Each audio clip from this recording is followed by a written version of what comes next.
As a heads up, before we start this episode, I want to give a trigger warning. This show covers the topics of sexual assault and rape as it pertains to the movies we are discussing, which may be upsetting to some listeners.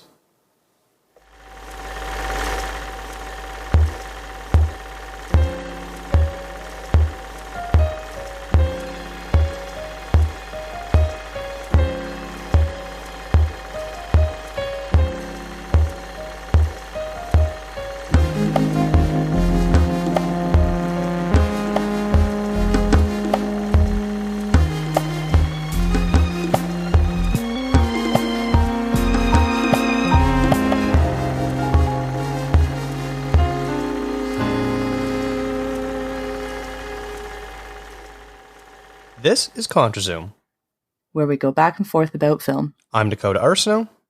And I'm Rachel Ho. Today's episode is another installment of Make Remake. It's where we take a movie and its remake and compare the two.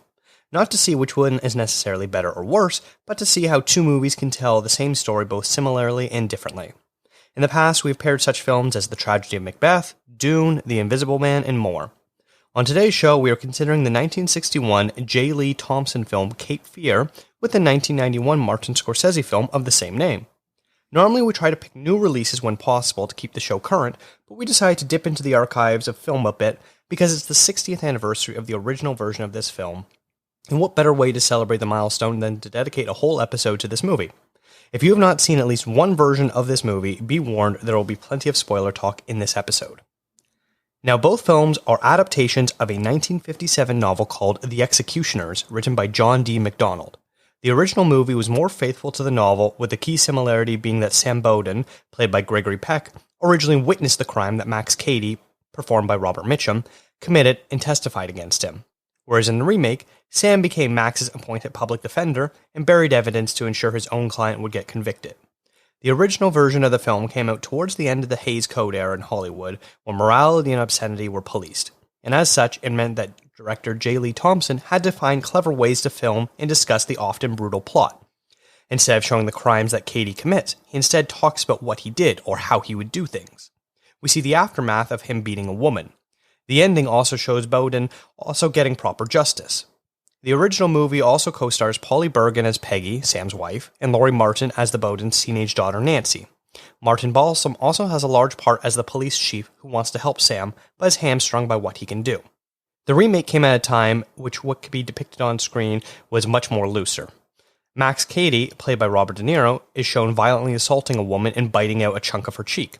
We also get a Stockholm Syndrome-like attraction between Max Cady and Sam's 15-year-old daughter, who likes the attention Max gives her, not realizing she is being manipulated. The biggest difference might be the Bowden family isn't clean-cut. With the original, you literally have the actor who played Atticus Finch as the patriarch, whereas here you have someone more akin to Saul Goodman. In the film, Nick Nolte plays the lawyer Sam Bowden, with Jessica Lange playing his wife and Juliette Lewis as their daughter. The remake also includes cameos from Peck, Mitchum, and Balsam, albeit playing different roles here. In case you haven't seen either Cape Fear movie, both movies revolve around lawyer Sam Bowden, who is instrumental in getting a violent criminal, Max Cady, sent to jail. When Cady gets released, he has a singular goal of terrorizing the Bowden family and enacting revenge that would be fitting of a long prison term.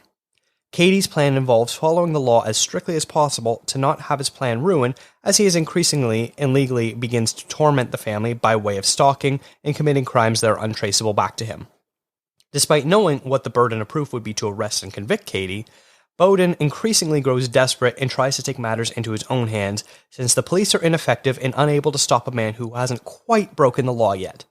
Eventually, everything comes to a head when Sam Bowden tricks Max Cady into thinking he has left his wife and teenage daughter alone on their houseboat at Cape Fear, an aptly named river, before surprising him and having a final confrontation. Rachel, I originally started this project as a way to watch two movies I'd never seen before, but lately we've been doing make remakes where one of us had seen one or both of the films that are being discussed. Going back to brand new movies that we hadn't seen, how did the Bowden-Cady stories work for you? The story in general, I think it's pretty fascinating. I like the idea. Of, you know, the kind of you're going to get into this later. I'm going to steal one of your points, but I like the idea of like it's like the analysis of the justice system, you know, and it is very interesting. And it is very focal to the entire film. And so I think it's even more interesting to me that the original came out in the 60s, when, even though, we kind of look at the 60s as being the flower power time and the hippies, we're talking still quite early in the decade. And we're still fairly, like you mentioned, with Hays Code, we're still kind of in that buttoned up era. And you might not necessarily want to talk about these types of issues, right? Like, you don't want to talk about that. So I think it's interesting that it's a story from quite a while ago. I like that, even though I wasn't the biggest fan of the Scorsese version, I like that there was kind of an updated version of it 30 years later. And I would actually argue that I think this is one of those movies that, as much as I'm not a massive fan of reboots and remakes and everything, this would be an interesting story to revisit right now, and seeing how, the society that we're living in now, the justice system that we're living in now, the issues that are prevalent, especially when it comes to men and women and sexual violence. I think it would be fascinating to do another film, another version of this today. Yeah, and I think one thing, if they did remake it, the inclusion of technology, because a big part of these movies is, while the remake kind of has, there's someone that has a car phone in one of the scenes, but it's still before the use of widespread cell phones and internet, of course. And so this idea of Max Cady following the laws as strictly as possible, of he understands that he can't actually go on someone's property, he has to maintain a certain distance, he can't make verbal threat, but he can do other things to intimidate someone. And it's one of those things where, like, when Sam is trying to recount, well, what's he done to you? Oh, and he came onto your property to kill your dog. He's like, well, no, he didn't actually, and I didn't really see him, and so once they start trying to explain what happened, it almost feels a bit like he's explaining being gaslit. Because he's like, I know he's out there, he's stalking me. And he's like, okay, but what's he actually doing? Well, he bought my family ice cream. Well, that's not a crime. So it'd be very interesting to sort of see how that would translate to the technology era that we are in today, where they, in the first two, they're like, well, let's look at his bank account balance. Now it'd be like, well, let's look at his cell phone logs. Who's he calling? Who's he talking to? What website is he going to? Things like that. Yeah, I think it'd be fascinating. And then also, like, a lot of, you can say this for any movie set in, like, a contemporary movie that's a horror movie or an action movie. It's like, we all have our cell phones on us now. And so that element of, oh my God, like, how are you going to call somebody? Like, in the 60s, sure, there's probably one house phone, and you had to dial through to like a manual operator who would kind of like do the pluggy things, which I always think is neat. But even in the early 90s, like, it's still house phones, right? Like, nobody will have a phone physically on their body at all times, which we would today. So you look at the character specifically of the daughter I'm thinking of, like, that character, I think she would play very differently today. And, like, I mean, we'll get into it, but, like, the aspect of what you mentioned of her with the Stockholm syndrome and, like, her being kind of infatuated, that to me would play so differently today. Not necessarily for better or for worse, like, or it would just be different. And we would all perceive it in a very different way. So I don't know. It would be, I don't think there's any, I haven't heard of anything of them wanting to redo this, but this is one of those movies. I think it's like kind of like A Star is Born, like, keep revisiting it over the decades, because the context of how we live is going to change the story greatly, even though the story itself, like, the core of it, will stay the same. Yeah. And I think also the role of Max Cady is such a juicy part. Like, it's funny, I was reading the IMDb trivia of the first one, and Gregory Peck was actually a producer on that one, and he sort of lobbied for Robert Mitchum to play the part. Yeah. And Mitchum knew he was out acting Peck, and Peck got pissed off at that. And you watch the movie, you're like, yeah, Mitchum was out acting him. He had the way better part, a way more juicy part to deal with. And then it's the same thing with the remake, is like, they try to tack on so much stuff for Nick Nolte to do. But still, it's Robert De Niro who, like, comes through. Obviously, maybe it's a bit too crazy, and maybe we could talk about that a little bit later.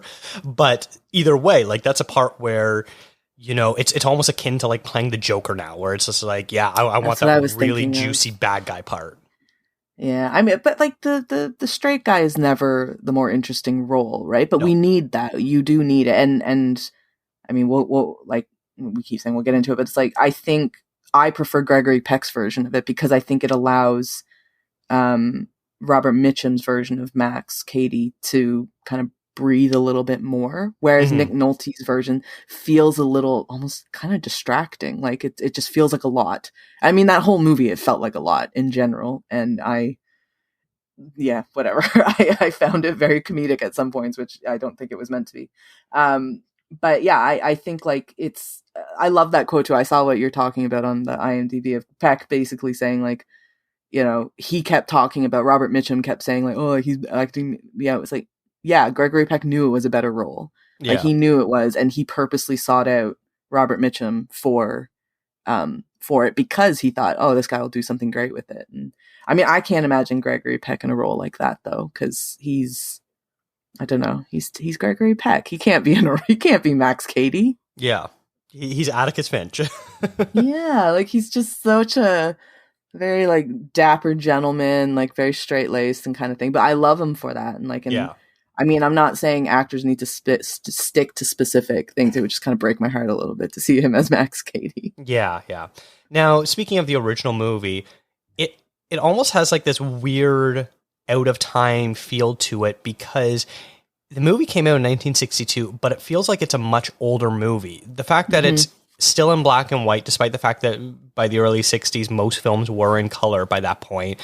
And it really sort of felt like a 50s noir almost, like a late 40s, 50s noir.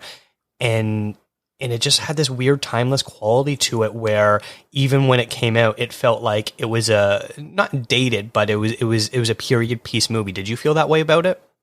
Absolutely. When the movie first started playing and it's Universal, right? Yeah, I think it's yeah. It was the really old school logo. Yeah, and I saw it and I thought, wait, hold on. And it was in black and white. And I actually thought at first, I thought, oh crap, did I pick the wrong movie to watch? Because I wasn't expecting that because like you said, in the early 60s, we're starting to see maybe it's because it's that transition period though, because I think at that time, a lot of studios were deciding like, it was a very specific choice to go, we're going to go with the old school version of making a movie versus, we're going to do something a little bit more quote unquote futuristic for the time. And I kind of like that they kept it that way because I feel like you said, it lends a very timeless quality to it. And I think that has a lot to do with I suppose like the rose tinted glasses that we look at the golden era in a little bit, and that this movie falls aesthetically speaking right into that, like with, you know, the noir elements and just the beautiful shades, like the light and the dark and that you get with black and white film. But I loved it. I liked that it had that quality. And I know that the director, he was really influenced by Alfred Hitchcock. So it kind of feels very appropriate that the movie is in black and white and has that quality to it. Whereas on the flip side, the Scorsese version also feels like it's out of place, but it feels like it should have been made in the 80s. It's like if they made the Miami Vice. So it's like if Miami Vice, like the people that made Cape Fear did all the cocaine that they seize on Miami Vice and then decide to make a movie, because that's what this movie felt like. It felt like it was like 80s maximalist, like every single scene had a Dutch angle or like a snap zoom or whatever that's called, a punch zoom, I don't know, and just like everyone is overacting to shit. There's all these like super hard edits where like literally like a scream is happening, it cuts to something else, and like it's just craziness going on. And like the fashion, I have no idea what was going on with a lot of the choices Scorsese was making in this movie. I'd say like even just straight, like I talked about the Universal logo at the beginning of the 62 version.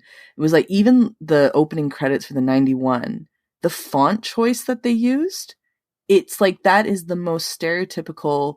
When I see it, I think of a Steven Seagal movie from the 80s. Like it just really reminds me of that. And I have to say, like, I'm shocked that this is a Martin Scorsese movie. Like, it doesn't feel like a movie of his because it feels so much. It never lets up. It's incredibly high octane and not necessarily in a great way. And it doesn't, because like Scorsese, I always look at him as more of a director that works best in like quiet moments and like really kind of subtlety. Not always, but like, you know, I find like that's something I kind of relate to him.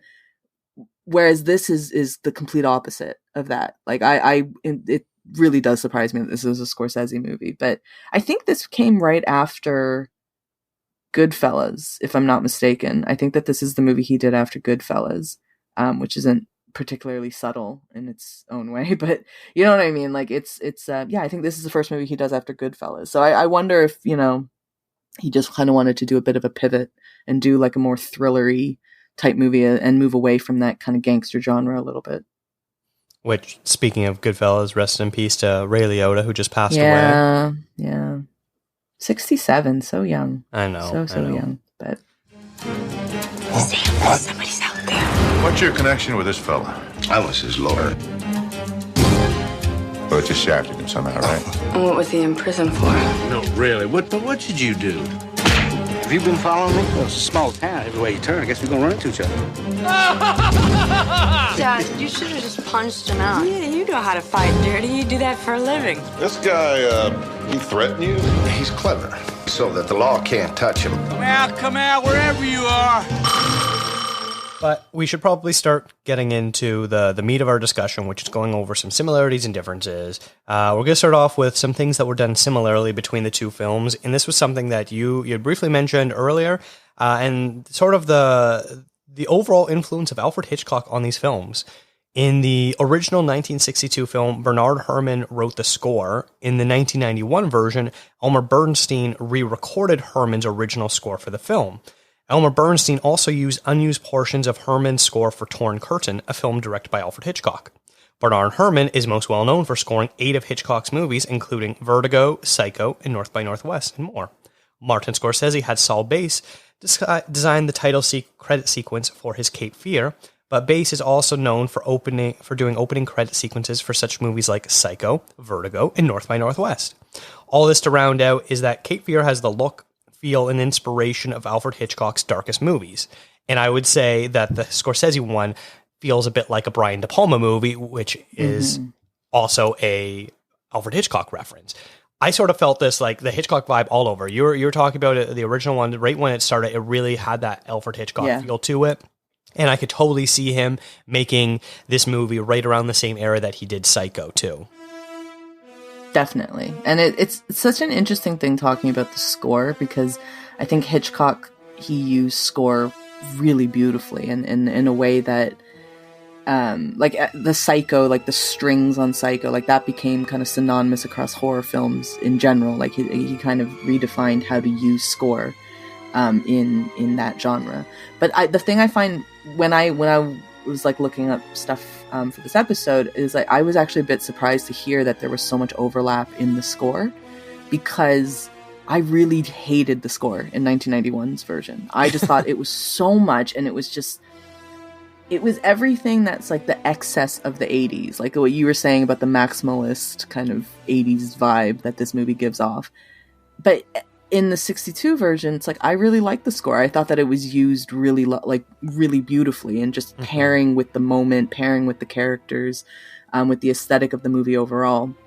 I will say for the 1991 version that the score does match the aesthetic, and I don't necessarily mean that in a positive way, but like it does match it, so at least there's that. But I found it really fascinating that like the score has so much overlap. There's so many similarities in terms of the development of the music, and yet I really couldn't stand one, but I really loved the other. I almost feel like the Max Cady motif that is basically the most famous, part of the score. And if anyone has seen the Simpsons episode where they parody Cape Fear, they use the same music there as well. I think the sort of difference is in the original one, it's used not as often, and it almost feels like it's played at a quieter level in the movie. Whereas in the Scorsese one, it's like every time Max Cady is on screen, we get this motif and it's just like blaring like brrr. And so it's like so over the top and in your face. And then so that's what they're doing in the Simpsons parody, is like every time you see Sideshow Bob, you get this like motif playing, and it's just so over the top and ridiculous. And so I wonder if we've basically been conditioned as growing up on The Simpsons of watching that. I've seen that episode so many times that kind of gave me preconceived notions of when I was watching the original, just thinking it was ridiculous. I mean, it's so, like, I mentioned it to you before. It's like, I never watched Cape Fear before. I've seen The Simpsons. And that's happened to me with a few movies, actually, where it's like, I saw The Simpsons episode first, and then I saw the movie later. And in my head, part of me, not in this situation, but part of me was like, they're just copying The Simpsons here. Like, and I don't realize that actually it's the other way around. Like, I remember there's the episode, the Great Baseball episode for The Simpsons, which is one of my favorites. And I didn't realize it was like The Natural, like satirizing The Natural. And then I saw The Natural, and I was just like, they're just ripping Homer off here. And I'm like, oh no, it's the other way around. But yeah, I love, like, me. I think there is something to be said for what you're raising here, because I think when an entire generation is brought up on just a bunch of Simpsons stuff, and that becomes so ingrained in the way that we, like, very subconsciously too, because we don't really realize it, and like they're making fun of it, and so then when we go to watch the actual movie, it still feels like a satire. It still feels like a parody. Like, the whole film feels like a parody in many ways. And again, it is that 80s thing, right? Like, it was just the over-the-top 80s style of making film, and especially action movies, especially thrillers, because they felt the need to just kind of whack everyone over the head. Because maybe it was because everyone was, like, on coke in the 80s. And so maybe it was like they just needed to really cut through all the drugs. Yeah. But it's just so fascinating seeing all the different connections to Alfred Hitchcock from these two movies. Yeah. Even if I feel like the original one is maybe even too grimy for Hitchcock, because Hitchcock was very much of the don't show, don't tell, just let all of the suspense sort of be in your head. Mm-hmm. And even in the original, I feel like they didn't show a lot, but they definitely told a lot. Like, there's this one really brutal scene of Max and Sam having their drink together, and he, like, is telling the story about how he blackmailed his ex-wife and things like that, and, like, that's pretty brutal stuff. And I cannot think of anything even remotely close that would appear in a Hitchcock movie. And it's the way, I think it's how casual they are too. Like, how casual Max is talking about it, and he doesn't say it with any, it's odd. It's like, he doesn't say it with any menace, which I know sounds kind of weird to say, but like, he just says it like, it's just like, though. Yeah, like, just like, oh, it's just, this is something that happened in my life. And, and it's like, yeah, that's, I was blackmailing this and that. Yeah. But you're right. It takes kind of the darkest aspects of Hitchcock and takes it to quite an extreme. And I mean, I know that this movie, because of the time period it came out in, it got cut down here and there, like some scenes got removed and things like that. So I do find it interesting that, like, what even got left in is still fairly dark and like perverse and provocative, especially for the era. But even today, like, hearing that kind of stuff, it's still freaky. Like, it doesn't, it's not necessarily an era thing. I think maybe we're just a bit more numb to it now because we see so many of these movies and see so many headlines and all that kind of stuff. But yeah, it's incredibly dark. And I don't know, would Hitchcock even go this far? I mean, he went pretty far too, though, didn't he? Yeah, for different things. All right, the next point that I've got here is a condemnation on the justice and policing systems. Now, these movies aren't Minority Report, where police have a machine that lets them know if someone is going to commit a crime in the future. Here, the police can't arrest Max Cady for staring menacingly at a family having ice cream. They try to find reasons to shake him down, like for vagrancy and not having enough money, which are sketchy tactics that indict policing as a whole. But other than getting a restraining order, there isn't anything legally that Sam Bowden can do to protect his family. There's also a plotline in both films about a woman who gets raped and brutally assaulted and refuses to submit a police report or agree to testify if Max was charged. Women for too long have known that reporting sexual assaults are painful, exhausting, and rarely results in justice. The women in Cape Fear know that because they drank, because they willingly went home with Max Cady, and because they dressed up, they wouldn't be believed and would have to go through a long and painful recount of what happened to them in graphic detail many times. Due to the way the justice system is not on their side, it made sense for the women not to cooperate, something that Max knew. the whole time watching this, I feel like the main theme of this movie was a condemnation of policing as a whole. We often hear about how ineffectual police are if things are like, if you are robbed, if your house gets broken into, or things like that, where essentially you file a report, the police file it away, nothing ever comes of it, no one ever gets charged, you don't get your stuff back, you have to hope your insurance will cover for it, all those things like that. And when it's something like this where it is your family being stalked, but no one is actually, no property is being stepped on. No one is, being physically touched for the most part until the latter parts. There isn't really anything the police can do. Now, obviously, we see that they can, rough a guy up and things like that, which we also see in modern policing happens far too often of if someone looks suspicious, the police will do whatever they want to them. But yeah, overall, it's just a very interesting indictment of how to protect yourself when there isn't a present danger. Yeah, and there's a great line from Gregory Peck in that when he's about to go off, actually, what was he about? I think he was about to go off to like beat him up or kill him or something, and he doesn't end up doing it. But, he says, well, look, there's nothing we can do if you're just thinking about a crime. And he goes, then thank God for that. And he's saying it from his perspective of like, I want to kill this man, so therefore, like, I haven't done it, but if we're just getting charged off of our thoughts, yeah.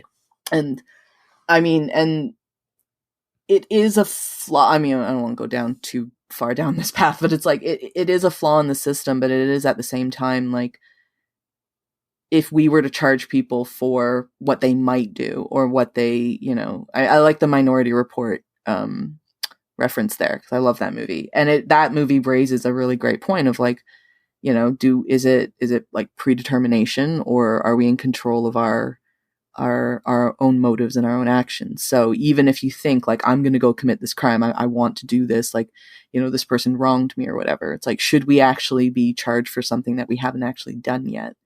And as time has moved on, especially because this movie deals in sexual violence, it's like sex offender registries only became a thing. Like in Canada, it was only introduced in 2004. Wow. So you think of back then, in both versions, like the 62 and the 91 version. I don't know what was going on in the States, but I would assume that they would probably be more or less aligned with Canada. But it's this idea of like, nothing was really being done. So if you knew that this person was being released and back into your community, and we live in a system where you're a criminal, you get charged, you go into prison, you come out, and you've been deemed, you've served your time, and you accepted the consequences to your actions.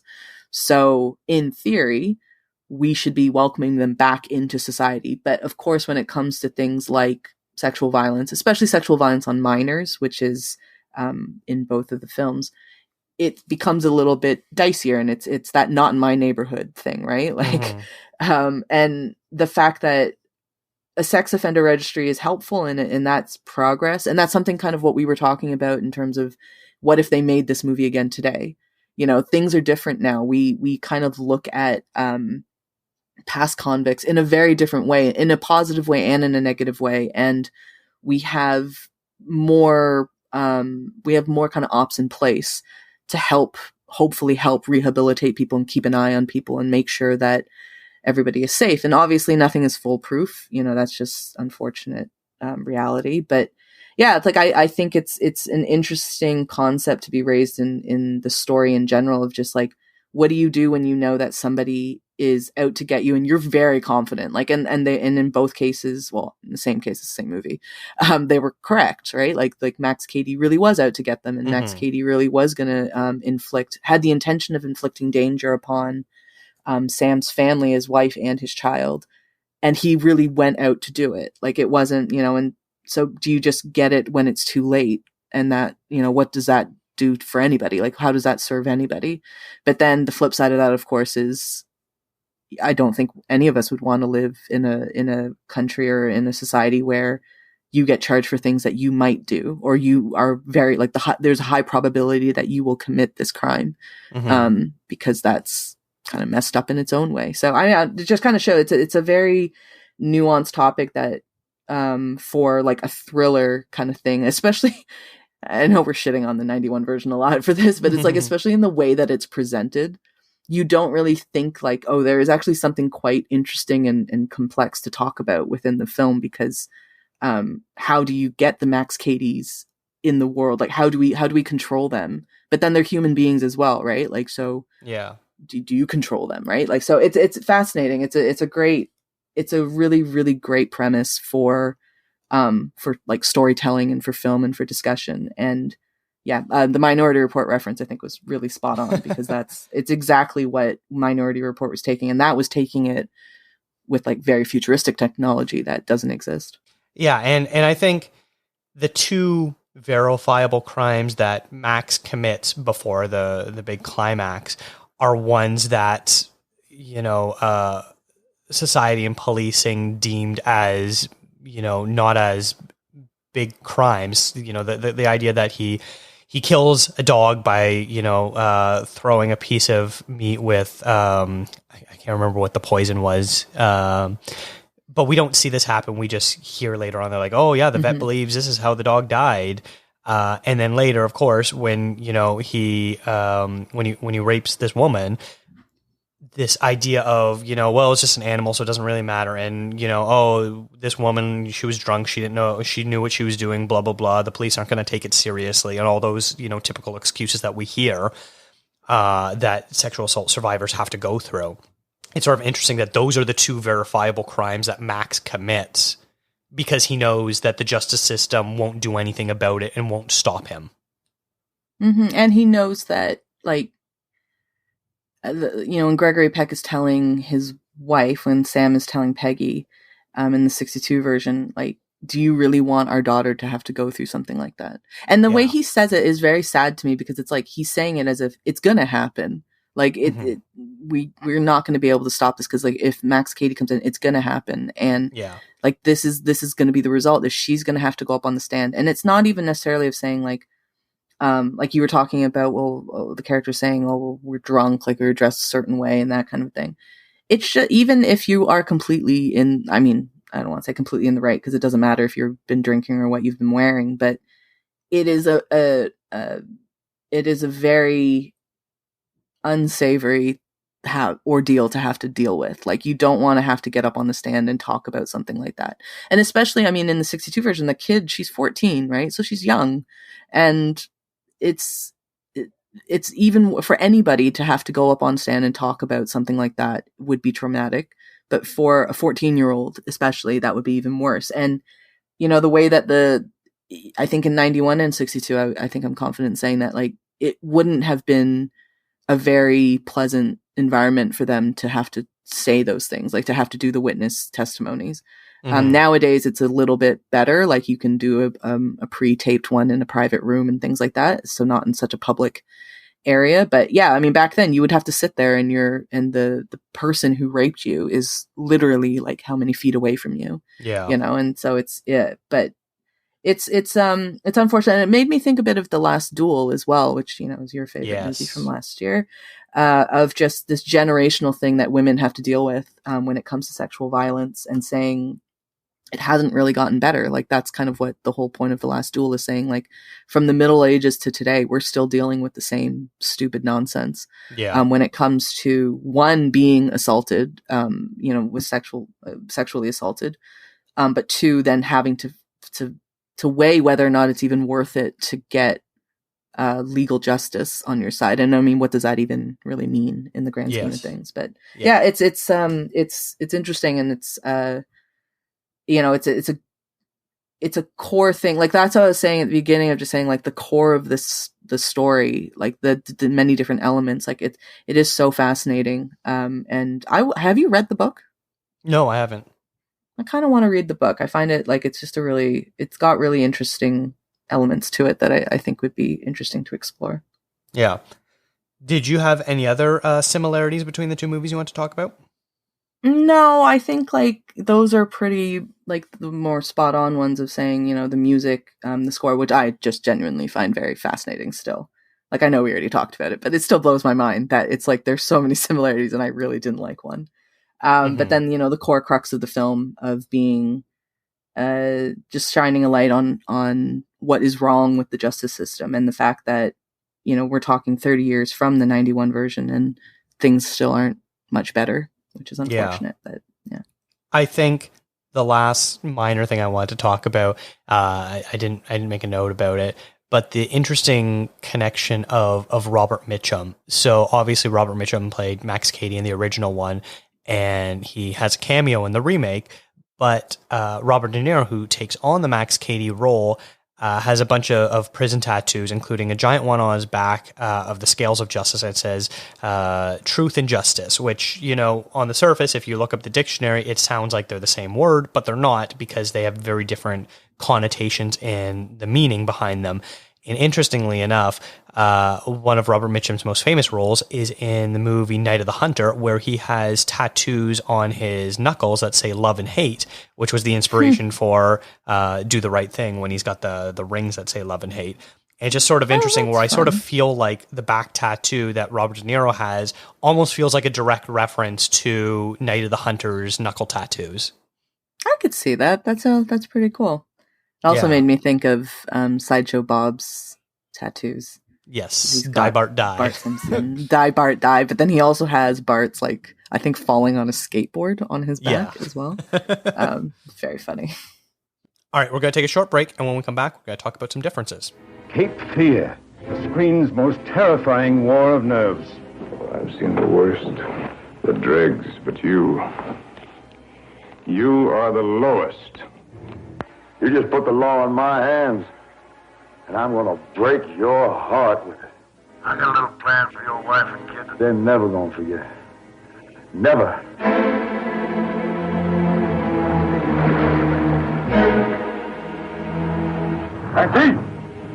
19! All right, let's look at some differences now, which, despite both movies following very closely to the original novel, there were some pretty important differences. And I think, the biggest one for me is the characterization of the Sam Bowdens. 1962 was the year that Gregory Peck played lawyers. He acted in what was probably his most famous role, and that is as Atticus Finch, the heroic solicitor from To Kill a Mockingbird, and then followed it up with Cape Fear, a movie he also produced. His Sam Bowden is a straight man pushed to the depths of desperation, willing to extrajudicially murder a man in order to protect his family. He's an upstanding lawyer and defender of justice. Nick Nolte's interpretation has him as unfaithful to his wife, talks about the drugs he did when he was a teenager, and worst of all, he was a terrible lawyer, accused of being slippery, and actively buried evidence to ensure the conviction of his own client. So we couldn't get more different interpretations of the same character than we do here between the Nolte and the Peck versions. As I said, you literally have Atticus Finch basically playing the exact same role that he was playing in To Kill a Mockingbird there. And then you also have Nick Nolte, who really emphasizes the schemy, slimy lawyer trope that we know today. How did you find that the two different versions worked for their respective stories? I think within, when you say within the respective stories, I actually think they work well. I certainly have a preference for one over the other, but I think that within the world that Thompson builds, the world that Scorsese builds, they make sense, right? I like that in 91, it is a bit more gritty. He isn't just this, dude. And that was something I think Scorsese did to set his film apart from the 62 in general, was to create more complex characters. And that's, I know you're going to get into the character of the daughter afterwards, but it's, the Sam, Max, Peggy, or what was the name? Peggy. Nancy. That was it. Oh no, Peggy has this. Oh, Peggy and Lee. Sorry. So, the characters like Max, Sam, or not Max, the character of Sam, Lee, Danny, and then Peggy and Nancy, they're much more built out in Scorsese's version. They're more interesting. They're more complex. Whereas I find in the 62 version, Max Cady is more of the kind of the standout in terms of who has a more interesting backstory. I think also Gregory Peck and Nick Nolte specifically, I think they're both playing to their strengths. Can we imagine Nick Nolte playing just a really straight dude? It doesn't really, if you hire Nick Nolte for a role, make it a bit more interesting, make it a little bit gritty, make it a little bit seedy, because you've got Nick Nolte. And not to say that Gregory Peck couldn't do something like that. But as I said, it would have broken my heart if Gregory Peck was like a slime ball or whatever, because he's built this reputation for himself as being, the perfect husband, the perfect father kind of thing. Yeah. So I think they both work well in their individual worlds. I do, like I said at the top, like I do think Nick Nolte's version, and it's not necessarily his fault, I think it's just the way that the character is written, it's very distracting to the role because it just becomes so much. Like you don't have one straight character in the 91 version, right? Like you don't have one person who's just kind of quiet and normal, and that all of the main leads are a lot. They're quite a bit to deal with, and I think it kind of creates this big ball of excess that has it in there. But I think, like, I mean, within the individual movies though, it makes sense, right? Like maybe it wouldn't make sense in the 91 version for Sam to still be straight-laced. Like maybe it doesn't work then as a movie. Like maybe it would stand out too much. It's almost interesting because the fact that Nick Nolte's character is such a gray person, I guess we'll call it, even though we don't even really see him being, the quote unquote good guy really, because all we hear about is he turfed his own case and he has a history of being not the most upstanding lawyer, and then that's all we know about his work, his professional side, and then his home life is god awful. He's always fighting with his wife.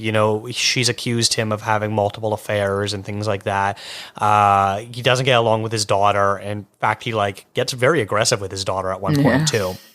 So all this to say, it kind of makes it feel like, he was asking for this kind of torment. He deserves this kind of punishment. This is karmic justice coming back to haunt him, sort of thing.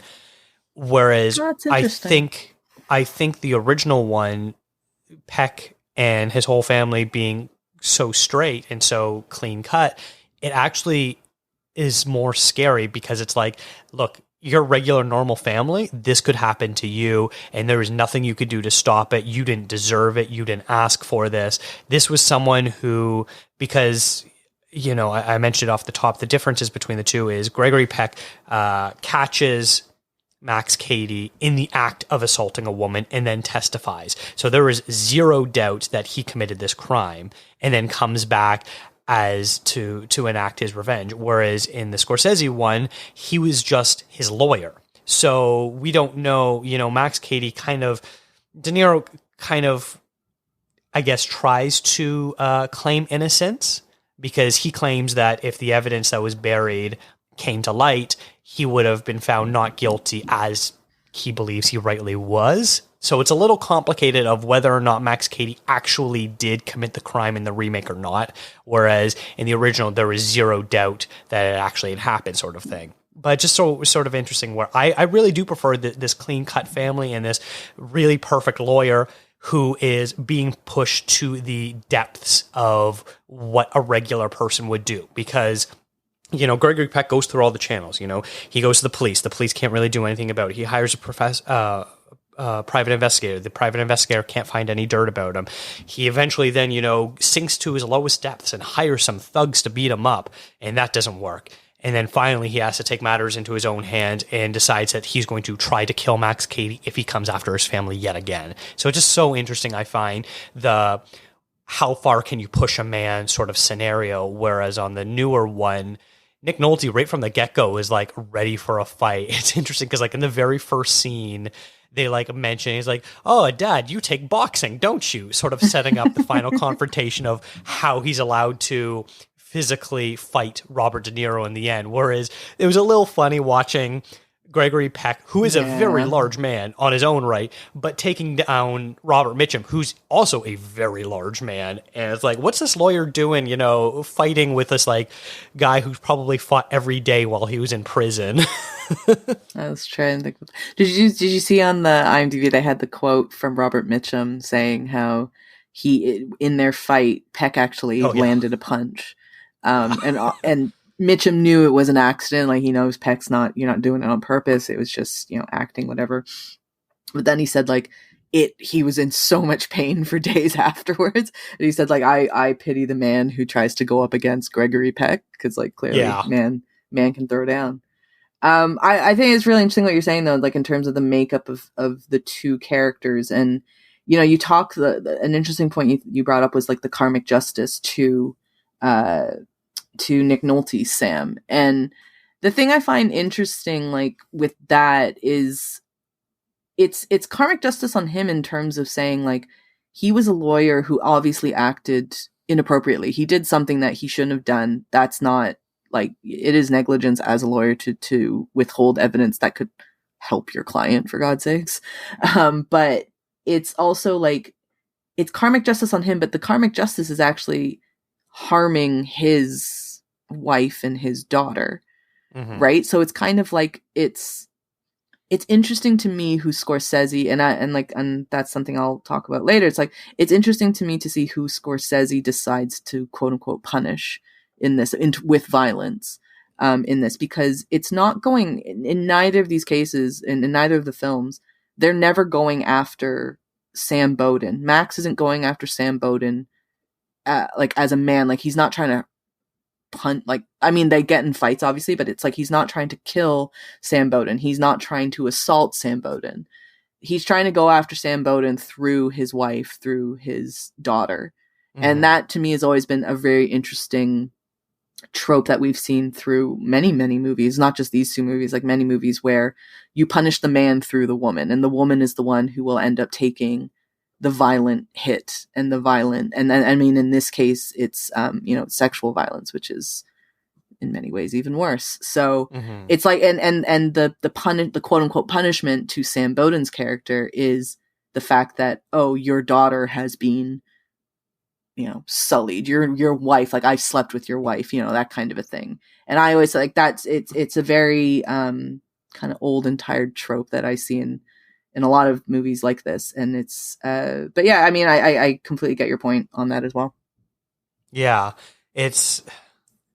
I feel like, because they make a point of saying that Max's main reason for revenge is when he went to jail, his wife divorced him and took his child, who he is now grown up basically as a teenager or whatnot. And I guess we're supposed to believe that Max's daughter would be the same age as Sam's daughter. So that's where the sort of parallels come in. But they try to make a very good point not a good point, but they emphasize the fact that Max lost his wife and daughter, and so he's going to make Sam lose his wife and daughter, whether or not through death or through embarrassment or pride or whatever emotion that he wants to inflict upon Sam as retribution. Yeah. I know this isn't the format of this these episodes, but, like, which do you prefer? You said you preferred the Peck one. Sorry, you did say that you kind of prefer the straight-laced any family. Yeah, because I think it's scarier that way. Fair, yeah. I think the Nick Nolte one is more interesting. Like, I understand where Scorsese's coming from, of saying, like, this guy he's a very, the idea that I like specifically is that he is Max Cady's lawyer, whereas Gregory Peck's Sam is a witness who just happened to also be a lawyer. Like, it just kind of, like, that was a bit of a coincidence, I suppose. But yeah, I like that in the 91 version, you're talking about a man who, like, genuinely screwed, like, he did something wrong as well. Like, Nick Nolte did something wrong, whereas Gregory Peck didn't do anything wrong. Like, he was a witness, and he did what any good citizen should do if you see a crime, which is you're supposed to report it and you're supposed to help out those who got hurt. But, you know, in the 91 version, Nick Nolte is, like you said, gray. Like, he's a gray man. There's a movie called Gray Man coming out. But he's very gray, and, you know, and you're not siding with Max Cady, because Max is obviously a terrible person, terrible character. But the fact that Nick Nolte he did do something wrong that did influence Max Cady's case, I find that, like, far more interesting as character builds go. Yeah, I absolutely agree. Did you have any differences you want to talk about before I get to my next one? Yeah, I wanted to talk about something I actually just kind of touched on a little bit, which is It's the depiction of violence in the two films. Like you mentioned it before in terms of the Hays Code and kind of where we are in society in terms of censorship for movies, where 1962 version, they couldn't show a lot of, I mean, whether or not they wanted to, who knows, but like the fact is they weren't able to, like, and that was a fairly strict line that they weren't going to be able to show a lot of violence on screen. Whereas the 91 version, there's definitely more graphic violence. We see, not a full on rape scene, but we definitely see, somebody getting, Laurie Davis, the character is like the clerk, I think it was in the, it's supposed to be, Nick Sam's law clerk. We see her get potential mistress. Yeah. And we see her get very brutalized. And eventually I think they do say like she got raped, but you don't see that bit. But I think it's interesting the way that, they've dealt with the violence in that sense. And in a way it kind of works towards the vibe and the tone of the films themselves, of saying like, one of them is a bit more subtle and it leaves it a bit more to your imagination. And then the other one is just, it's right in your face. And then, kind of going along with that is the idea of they chose this potential mistress. We don't know if it is, well, they obviously got something going on, but I think they're very clear on playing like, we haven't slept together. Like we haven't done that, because if you haven't slept, then obviously that's not cheating. But I find it interesting that in the 62 version, there is a rape that occurs, and that is to the wife. Like the wife actually does get, I think they call it attacked because they're not allowed to use the word rape. But she actually does get raped. And then there was also the woman at the club beforehand who also gets raped. But then in the 91 version, the one rape that actually occurs is this potential mistress. And I don't know, like, I'm not trying to accuse Scorsese of anything or anything like that, but I just found it interesting that in Scorsese's version, the wife and the daughter remain untouched by Max Cady. Like they do get terrorized in their own way and they are abused by Cady to an extent, but it never gets to the point that he actually assaults them, sexually assaults them. And I can only imagine that was something intentional, but I don't know if it was also intentional that the one woman who did get raped in the film is the quote unquote other woman in their marriage. So again, not accusing Scorsese of anything because I don't want to do that, but to me, it was just an interesting choice of who the violence was directed at when we did see that violence. Yeah, that's very true. And like, it's something that I don't have any sort of deep thoughts on why one was portrayed one way or another.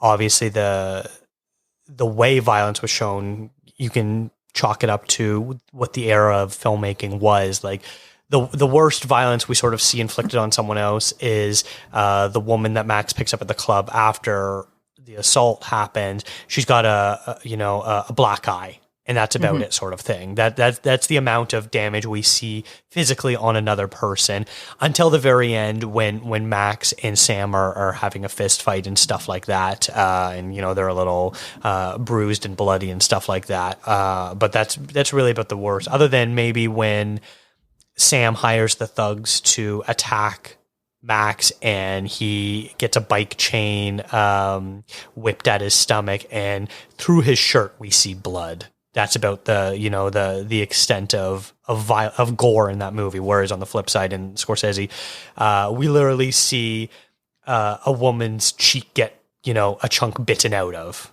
Like it felt like Mike Tyson in the boxing ring taking a bite and spitting a body part out. I mean, to Scorsese's credit, I suppose it could have been even more graphic. Like, because in 91, you could have still done more, and I don't know if he really would have been stopped, because we've seen many movies with even worse, more violent, more graphic violent scenes in it, whether it's sexual violence or just physical violence. But yeah, it's you can definitely chalk it up to the time of the movies were released. If Thompson was able to release this movie in present day, like in 91 or whatever, even maybe he would have chosen something different. But I like that there is that difference, because however intentional or not, I think that when you're not showing things on screen, it actually makes it scarier. Kind of back to your point of saying like it could have happened to anybody, right? Like it's a normal family that you're just kind of going about your business, and that could happen to anyone. It's like it's also scarier to the idea of saying like you don't actually see what the violence is, and it just lets your imagination run with the worst possible scenario of what could have happened. So even if it wasn't intentional, it's like it's a very interesting, I suppose, like artistic choice that ended up happening that changes the tone of the two films quite a bit. Yeah, and I have a lot of problems with the Hays Codes in general as far as policing morality and obscenity and who thinks who should be allowed to see and do what sort of thing. I have serious issues with that. But on the flip side, I will totally recognize that the best filmmakers from the Code era were able to circumvent this and make better films than they probably would have if they were allowed to show whatever they wanted to show. Not to say that there couldn't have been other great movies that arose through that time period, as we know from the pre-Code era of great movies that came out then. But, we're talking about people like Alfred Hitchcock who were able to so successfully get around the Hays Code and still come across the different themes that they weren't allowed to talk or film about and come out on top and all for the better. Yeah, it's like even something like this, like they couldn't say rape, right? They couldn't ever say rape, but it's very, very clear what they're talking about. And I was reading some of like the old reviews for this movie, for the 62 version when it came out, and people were just like, how could you possibly have like showing desired sexual assault on a child?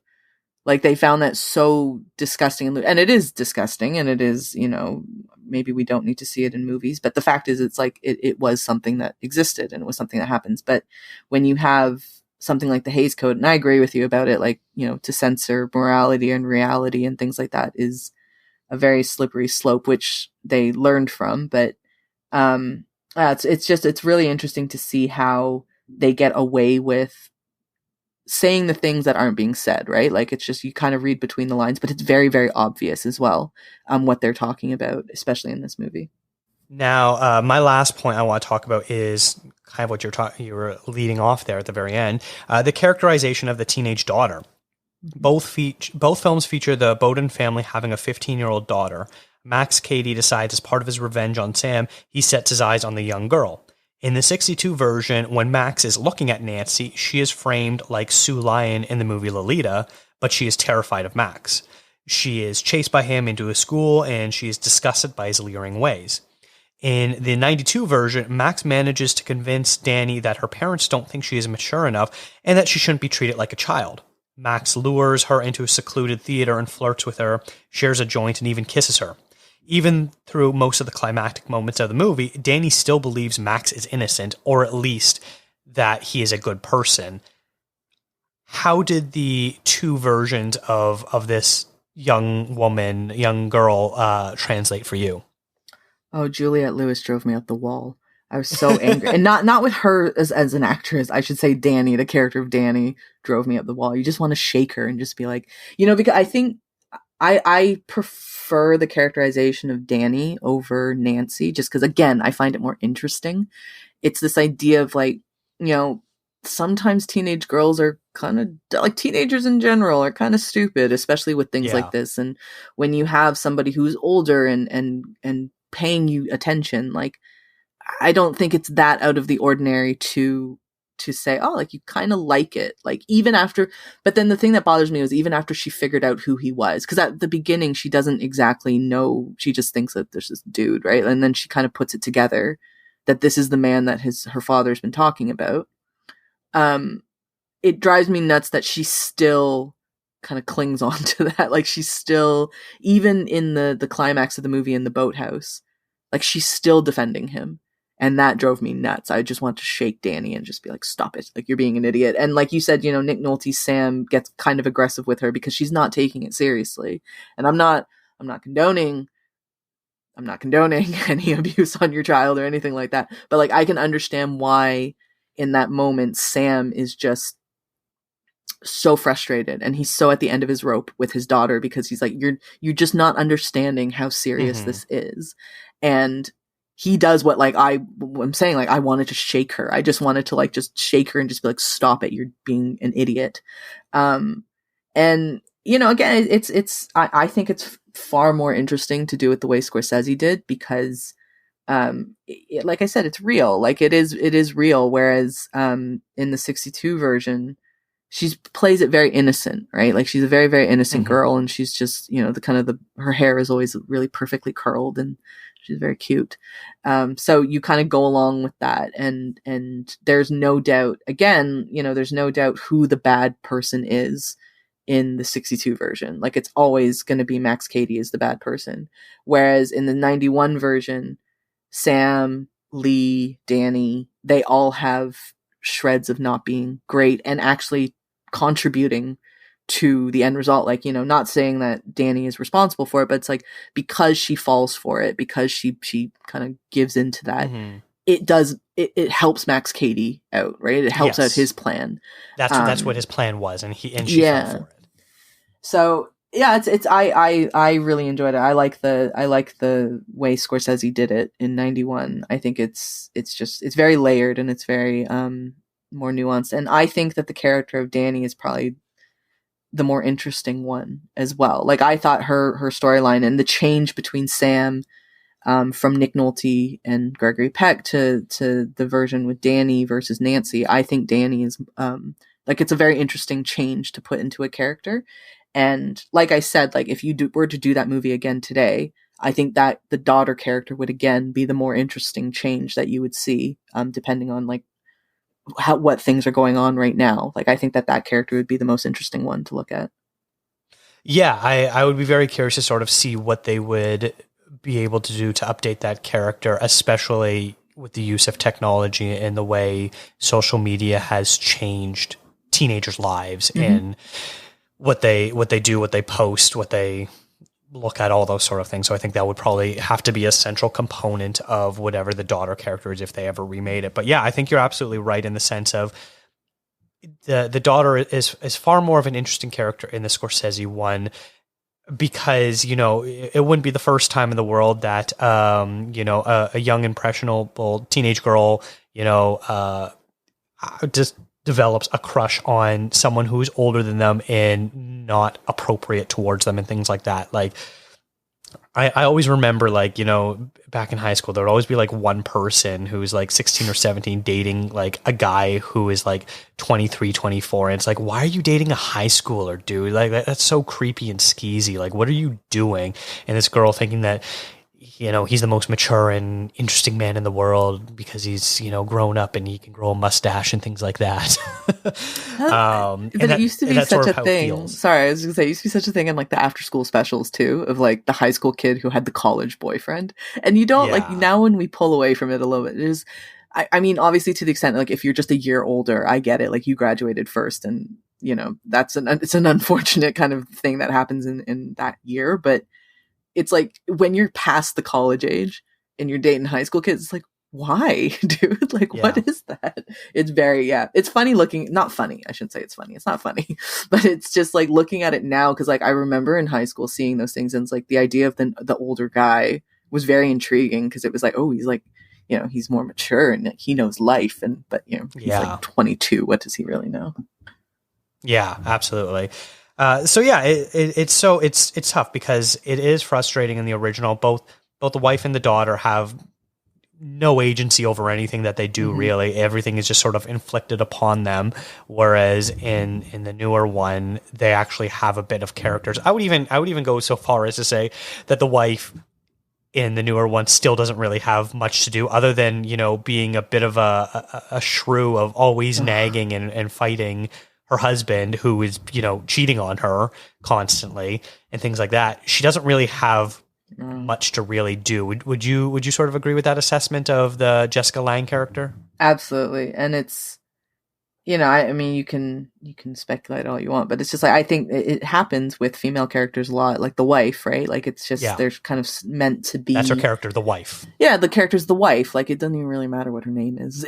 She's just the wife. She's the one that is supposed to kind of be annoying. Like you said, she's very shrewd. She's like a shrewd. She's very shrilly was the kind of, that was the word that I thought of when I was listening to her talk. Cause like when they're screaming at each other and they're yelling, and just like the whole purpose of her character was just to be kind of an antagonist to her husband, in that sense of like always pushing and showing, she was upset. And like they even put in at one point, like I think Nick Nolte saying, after his previous infidelity, like she was in bed just crying, every morning and every day, like, and she was like, oh, what, you thought that I was like going to kill myself over you, kind of thing. Like that, it was kind of interesting. Like I think that like she kind of stood up for herself in a sense, in a way, like maybe that was Scorsese just trying to throw something at her to do. But in general, I completely agree. I think that like Jessica Lange's character is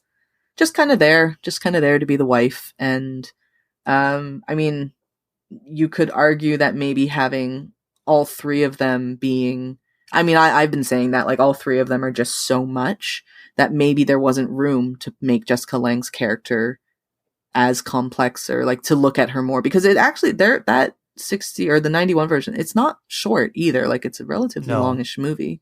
So like what more could you have really added? Like if I'm thinking of it from like more of a filmmaking perspective, it's like, could you have taken stuff out from other spots and given Jessica Lange more to do?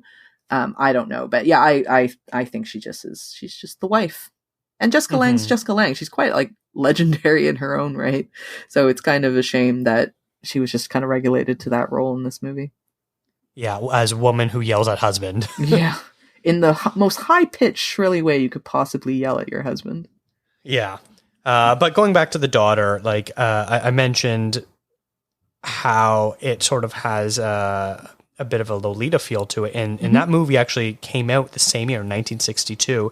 And I wonder if the novel by Nabokov, which had been out for a while, had played any sort of influence on the writing of this script, because it really sort of does feel the way that Max is leering at this teenage daughter. It has that sort of Lolita feel to it. It's interesting you brought up Lolita. I just like pulled it up because I know that they obviously did a remake of it later, and I was like, that would be kind of funny if they did it in the same time, because the 90s remake, and they sort of did in 97. Yeah, not that far off from that one. So yeah, I think the Lolita characterization that it's very apt. Like it's another great reference, Dakota. It's another great film reference. I try. But yeah, it's the Lolita thing I always find very gross. Like, and I think it's meant to be gross, but like it's not. Sometimes I don't feel like in those movies. I mean, now we're just talking about Lolita, like the movie, but it's like sometimes I feel like it never pushed the gross factor, the icky factor enough, and it kind of just ended up fulfilling some kind of weird fantasies that some dudes have, and I'm sure maybe some girl, I don't know. But when we talk about the female character, it is the idea of grooming, like that isn't prevalent, especially in 62, but not even in 91. Like we haven't really thought about that idea that we have the idea that they're minors and that they can't make their own decisions because they're too young. But we don't really have that concept yet of, well, what happens when an older person is manipulating the younger one? So even if they consent or whatever. And that was something that in 91 version, I believe the Max Cady character says like she consented, right? Like she said she wanted or whatever. And so that kind of idea of it doesn't matter. Like it doesn't matter if you consented because you're too young. You can't consent at as a minor because, we've kind of agreed as society that your youthfulness doesn't exactly lend to the best decision making. And like I think the Lolita is, like I said, it's a very apt reference, and it's certainly that kind of very innocent, the innocent flower, the innocent dove, is much more prevalent in the 62 one. But I mean, in the 91, it's like the more active Lolita, which we see in the 97 version as well of Lolita movie. Absolutely. Do you have any other differences you want to talk about? No, I think that's good. Awesome. Well, I think that sort of wraps up our discussions on the two Cape Fears of this edition of Make Remake.